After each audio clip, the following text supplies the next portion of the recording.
aluno, tudo bem? Sejam bem-vindos a mais uma aula de Biologia. Meu nome é Ivan Santos, sou professor do Sistema Positivo de Ensino e hoje vamos falar sobre célula, vamos falar sobre organelas, vamos falar sobre o universo intracelular, não é mesmo? Maravilha! Na última aula nós começamos a falar sobre isso, né? Não sei se você lembra, nós falamos sobre citoesqueleto e falamos sobre organelas não membranosas, tá? Hoje nós vamos falar sobre organelas membranosas e nós vamos trabalhar 5 organelas com vocês, tá? Vamos trabalhar retículo endoplasmático, vamos trabalhar complexo golgiense, vamos trabalhar lisossomos, peroxissomos e vacúolos. Tudo bem? Então, para começar, dê um pause aí no vídeo e vá buscar o seu livro. Nós vamos trabalhar com o volume 2 a partir da página 13. Então, pausa aí e vai lá buscar. Beleza? Tá? Pessoal, nós vamos trabalhar então com organelas membranosas. Nós temos que entender um pouquinho, né? O que são essas organelas, essas membranas? Elas trazem alguma vantagem? Obviamente que traz. Se não trouxesse, o processo evolutivo já teria eliminado isso, né? Uma das vantagens que traz é a otimização de processos metabólicos, né? Além de delimitar a região ali da organela, ali funciona muito bem o metabolismo, acaba otimizando até essa questão metabólica. Uma outra situação importante é o controle no transporte de proteínas, né? Exporta proteínas agora em vesículas, um saco cheio de membrana, então nós vamos ver o que é isso, tá bom? Tá? Então, vamos ver com bastante calma muitos processos. Então, é importante que você preste atenção hoje, anote se for possível, anote mesmo, tá? Para que você não perca nenhum detalhe, ok? Então, para isso, nós vamos começar hoje de maneira diferente. Nós vamos começar a nossa aula com uma OED, lá no teu livro digital. Essa OED vai falar um pouco sobre retículo endoplasmático, ok? Vamos lá então? 3, 2, 1 e OED. O retículo endoplasmático é contínuo com a membrana nuclear e abrange aproximadamente 10% do espaço interno da célula.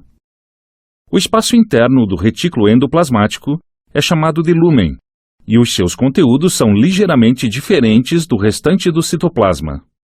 Há 2 tipos de retículos endoplasmáticos: o retículo endoplasmático granuloso, cuja principal função é a síntese proteica, e o retículo endoplasmático não granuloso, que é o local de reações metabólicas importantes, incluindo a síntese de fosfolipídios e de ácidos graxos. A principal diferença entre os retículos endoplasmáticos não granuloso e granuloso é a presença de ribossomos na superfície externa do retículo endoplasmático granuloso. Já entendemos bastante coisas do retículo endoplasmático, né? Então você acessou a OED, na verdade eu mostrei aqui como é que funciona, né? Lá do teu livro digital. Se você quiser rever, você já sabe o caminho, né? Então ele trouxe bastante informação, perfeito? Então vamos entender um pouco a dinâmica agora do retículo endoplasmático. Vamos lá? Primeira coisa, eu quero que você imagine então um cano, ok? Um cano, assim, cano, né? Um cano. O cano, ele vai ter a parte interna e vai ter a parte de fora, não é isso? A parte de fora, né? Fora do cano é a parte de dentro do cano. O retículo endoplasmático é também mais ou menos isso. A parte de dentro é protegida pela membrana e a parte de fora é o citoplasma. Então, a parte de dentro eu vou chamar de lúmen, tá? Então, quando eu falar lúmen, entendam que é a parte de dentro do cano. E a parte de fora é o citossol, que é o citoplasma. Então, vamos falar citossol e lúmen, ok? Só para ficar fácil. Bom, então, o retículo endoplasmático, é uma rede de canais, onde as membranas separam o lúmen, que é a parte interna do canal, do citosol. Tranquilo? Nós vimos ali, ele comentou bastante sobre o retículo endoplasmático liso. Então vamos entender um pouco como é que funciona esse retículo endoplasmático? Então vamos lá, preste atenção. Primeira coisa, o retículo endoplasmático liso, ele tem muita função mesmo, tá? Então ele atua ali, por exemplo, síntese de lipídios, síntese de carboidratos,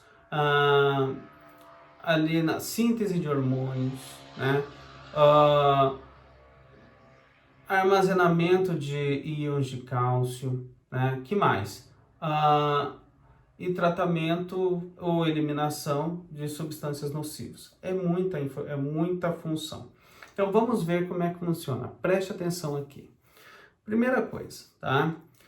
O retículo endoplasmático liso, ele varia de célula para célula e de função para função. Para algumas células, uma das funções é essa, feita em bastante quantidade, e outras em menor quantidade. Vou dar um exemplo, tá? Células do testículo e células do ovário.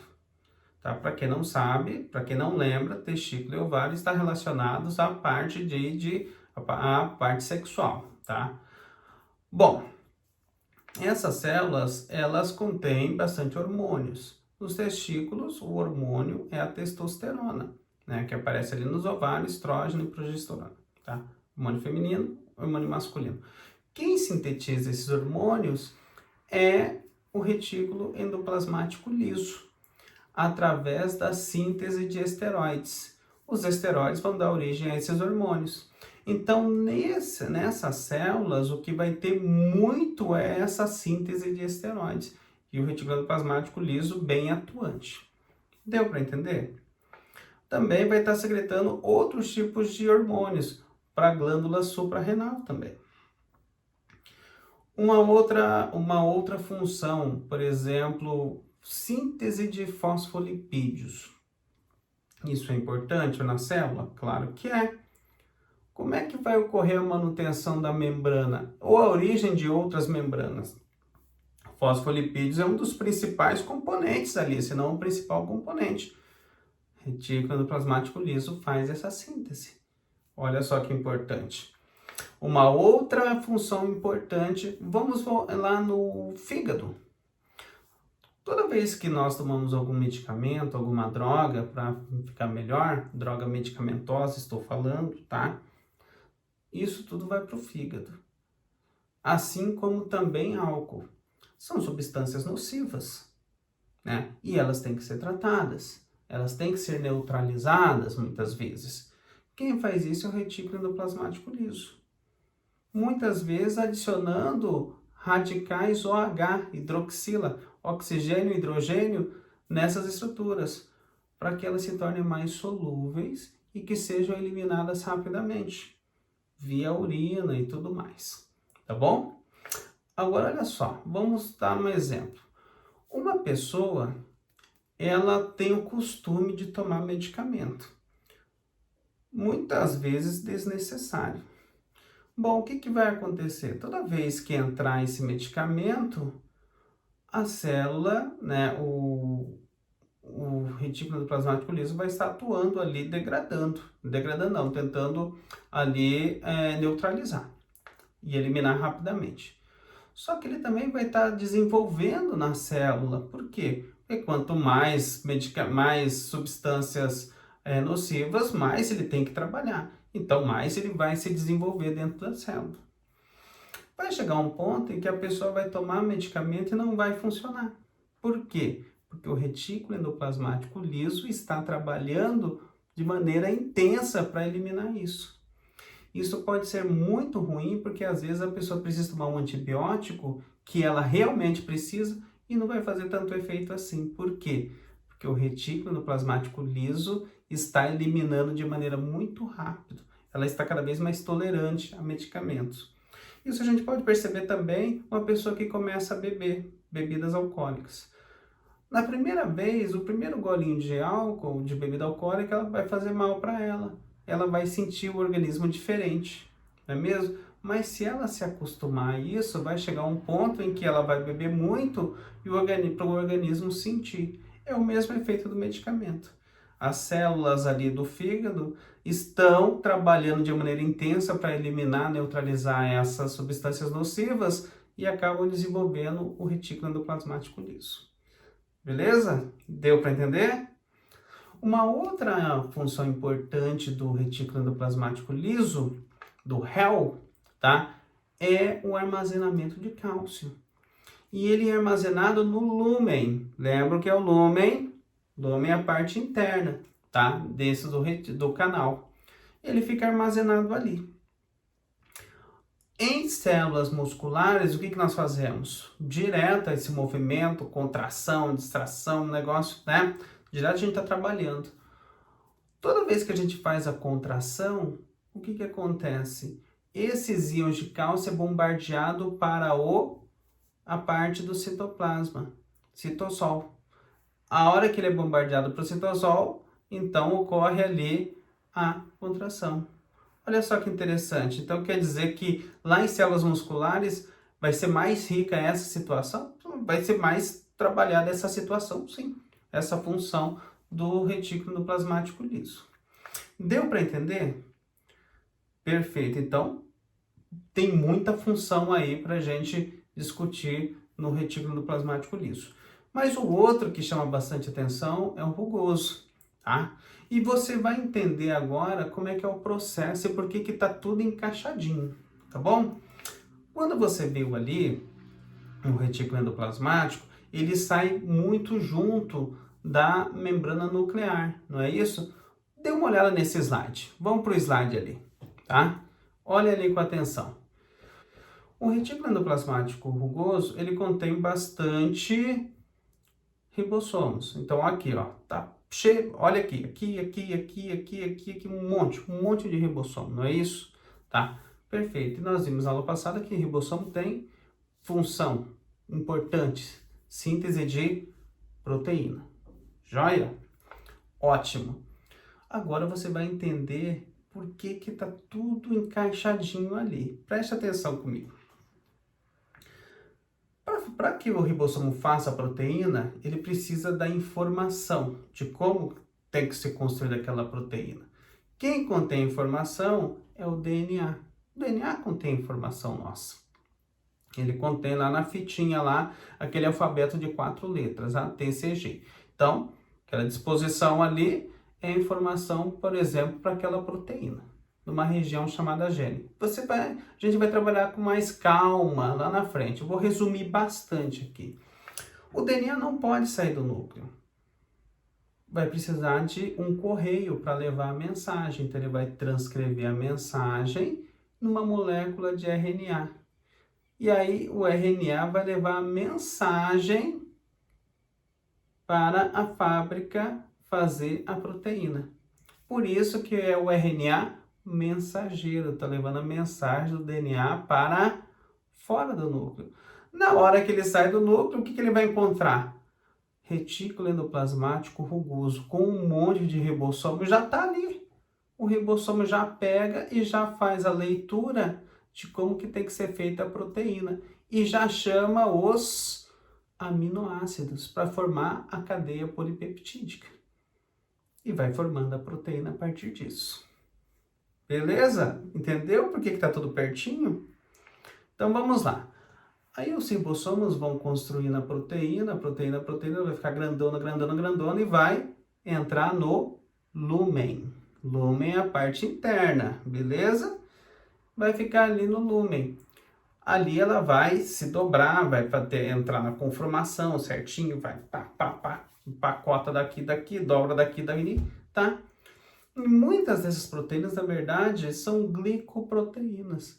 E qual que é a diferença? Vai encaixar carboidrato junto delas. Açúcar, isso, tá? E aí, à medida que eles encaixam e fica mais ou menos pronta, ele vai ser transportado, porque o retículo endoplasmático faz o quê? Transporte de substâncias. Está transportando uma substância. glicoproteína. Está transportando ao longo do seu canalico até uma zona de transição. Então ela vai transportando, vai, pega a avenida e vai, chega num ponto em que acabou. E aí o que que faz? Vai fazer uma bolha ao redor ali, tá? Ou um saco com membranoso, uma bolha, um saco, uma bolha, pronto, uma bola, né? E vai fechar a glicoproteína por dentro, dentro dela. E aí essa bolha vai sair do retículo endoplasmático e vai encaixar onde? No complexo de Golgi. E agora nós vamos começar a discutir o complexo de Golgi. Então, chegou no complexo de Golgi, ou complexo golgiense, ou aparelho de Golgi, ou aparato de Golgi. Hoje o nome mais usado, acho que o mais correto também, é complexo golgiense.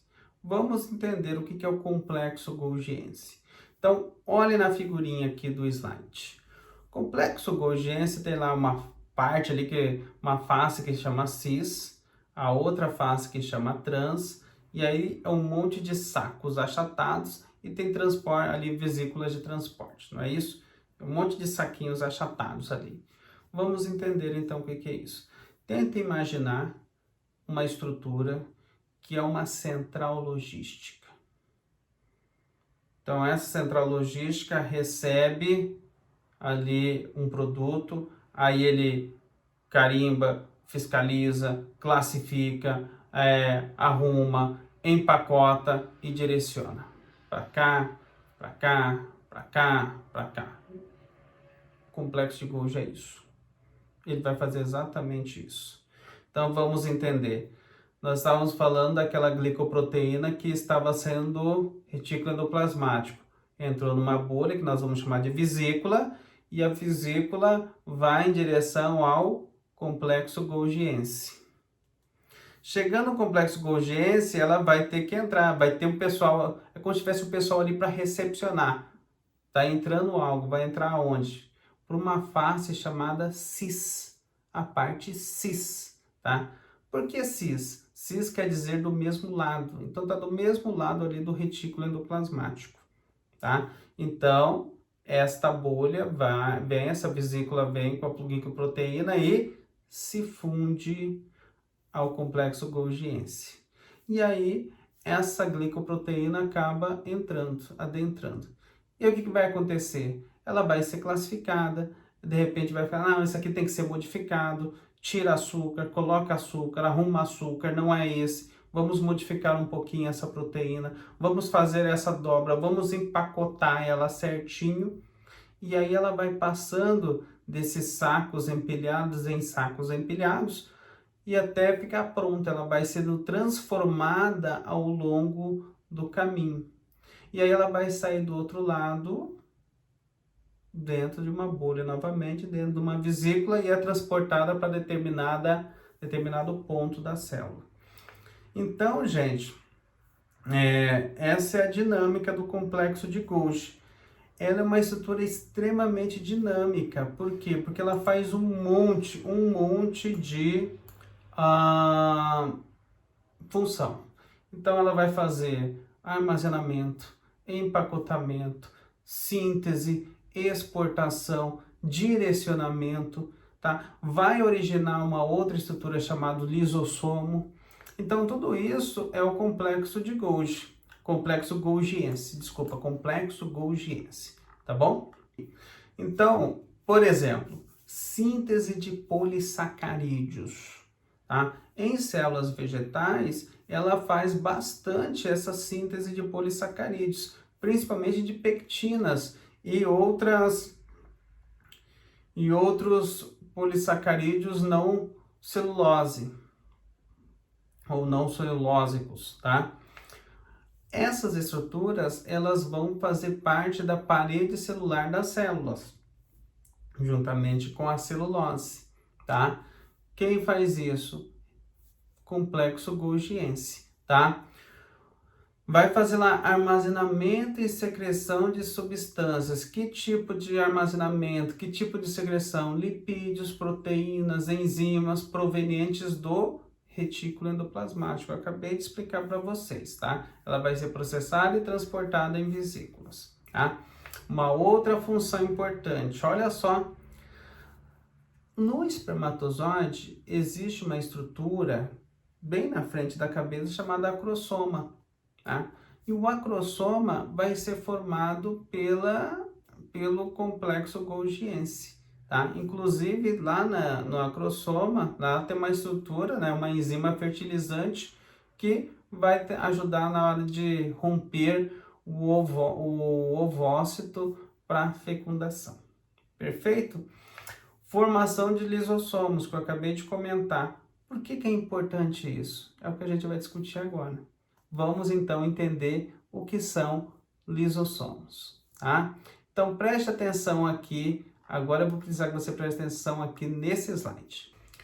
Lisossomos tem uma função importante que é a digestão intracelular. E ele faz dois tipos de digestão, tá?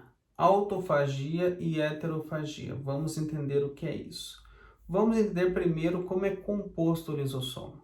O lisossomo é uma vesícula e nessa vesícula está cheio de enzimas hidrolíticas, tá? Ou seja, enzimas que elas vão quebrar, vão fatiar, vão clivar estruturas menores na presença de água, tá bom? Hidrolíticas. Essas enzimas, elas são otimizadas com pH baixo, ou seja, em ambiente ácido, tá? E aí, essa é a estrutura do lisossomo. O lisossomo, ele pode atuar tanto na reciclagem de estruturas velhas e não funcionais da célula, né? Como, por exemplo, as organelas, à medida que elas vão trabalhando, vão se desgastando, né? Tem que haver uma reciclagem dessa matéria orgânica. Quem faz é o lisossomos. Então, preste atenção ali. Nesse nosso exemplo no slide, eu tenho ali, por exemplo, uma mitocôndria. Então, o que vai acontecer? O lisossomo vai chegar, né, com sua vesícula e suas enzimas, as suas enzimas hidrolíticas, vai se fundir a mitocôndria, vai formar o autofagossomo, né? Nesse autofagossomo, ele vai ser destruída e vai ser reaproveitado esse material orgânico novamente, tá? Então, esse é o processo de reciclagem. Heterofagia. Heterofagia acontece quando há uma substância extracelular que adentra a célula, como por exemplo um agente patogênico. Tá? Isso acontece bastante. Então vamos tomar, por exemplo, uma bactéria. Então vamos lá, preste bastante atenção aqui. Tem uma bactéria entrando na célula, tá? Substância sólida. Na hora que ela entra, já vai formando uma vesícula para tentar isolar ela do meio intracelular, do citoplasma. Essa vesícula já vai receber o acompanhamento de um lisossomo com suas enzimas. E logo elas vão se aproximando e de repente vão se fundir. As enzimas dos lisossomos vão acabar degradando essa bactéria, fatiando, clivando, né? E destruindo. A parte que eu posso aproveitar, que a célula pode aproveitar, a parte orgânica vai aproveitar. E o que não vai poder aproveitar vai eliminar. Tranquilo? Importante. As enzimas, elas são eficientes em pH baixo. Suponhamos que um lisossomo acabe vazando enzimas para a célula. Vai causar problema? Dificilmente. Por quê? Porque o pH da célula é mais neutro, então vai acabar meio que inutilizando as proteínas.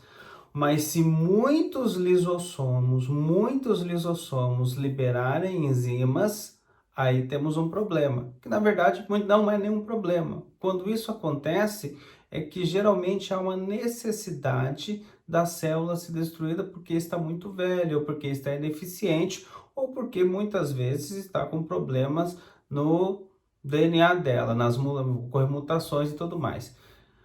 Esse processo é chamado de morte celular programada ou apoptose, tá? Que também os lisossomos têm parte principal nisso.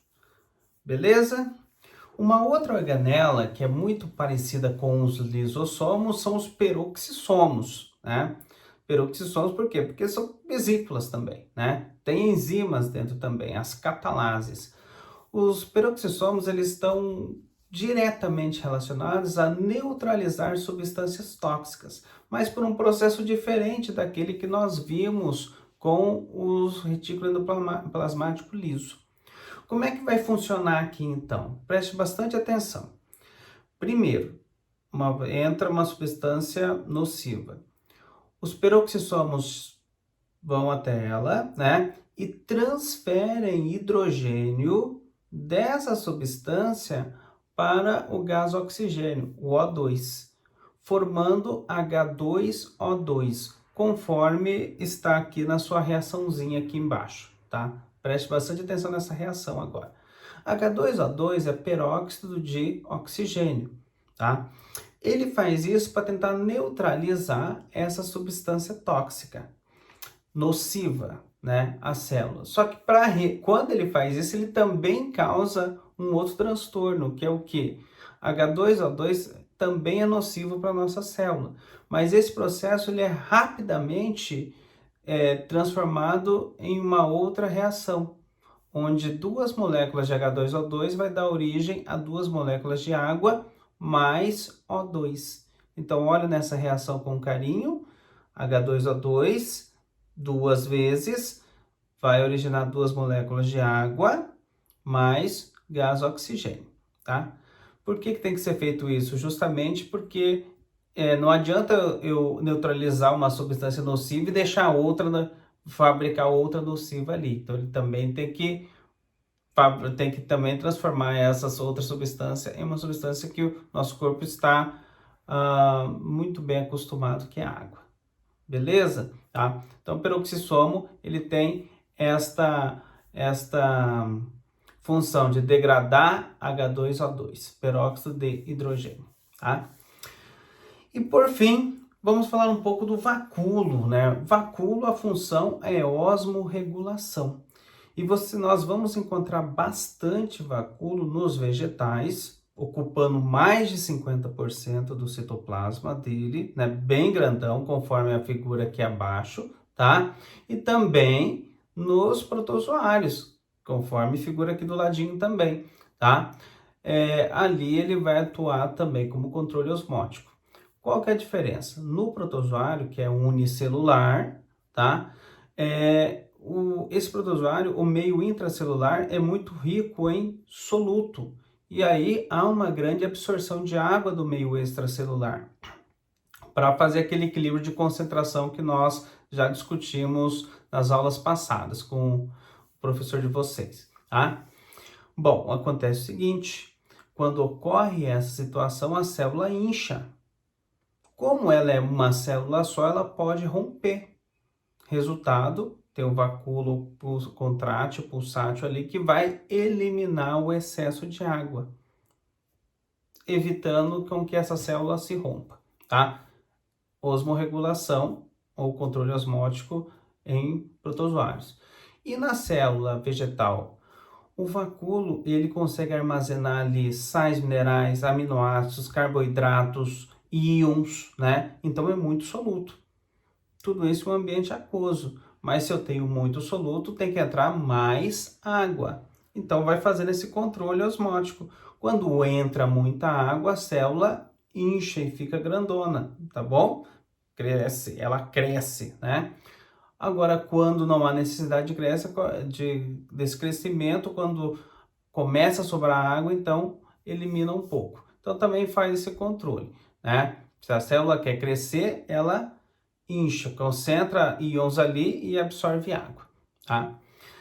Beleza? Gente, então hoje nós vimos aqui, rapidamente, vamos fazer uma síntese nesse último slide. Vimos definição e função de organelas membranosas. São muitas, né? Vimos aqui retículo endoplasmático, liso, com todas essas funções, retículo endoplasmático rugoso. Também vimos ali o quão dinâmica é o complexo golgiense, essa organela muito importante, e os lisossomos, né, que vocês já tinham tido uma ideia de fagocitose, sempre bom relembrar, então vimos aqui também, né, peroxissomos, com a função ali de degradação de peróxido de oxigênio, também chamado de, peróxido de hidrogênio, também chamado de água oxigenada, tá? E por fim, também vacúolo, que é muito presente em vegetais, mas também está presente em protozoários. Tranquilo? Espero que vocês tenham gostado, tá? Muita informação eu sei, mas o universo celular é fantástico, né? É muita reação, muito metabolismo, muita energia que é produzida, muita energia que é gasta, é um universo dentro de você. Na verdade, são vários universos dentro de você, porque nós estamos falando de muitas células, tá? Espero que vocês tenham gostado. Vejo vocês, então, na semana 5, onde nós vamos fazer revisão e correção de exercícios, tá? Um abraço para vocês, SP com você. Cuide-se aí com o coronavírus, tá? Que tá cada vez mais complicado, com todos os cuidadinhos que tem que ter. E a gente se vê na semana 5. Tchau, tchau!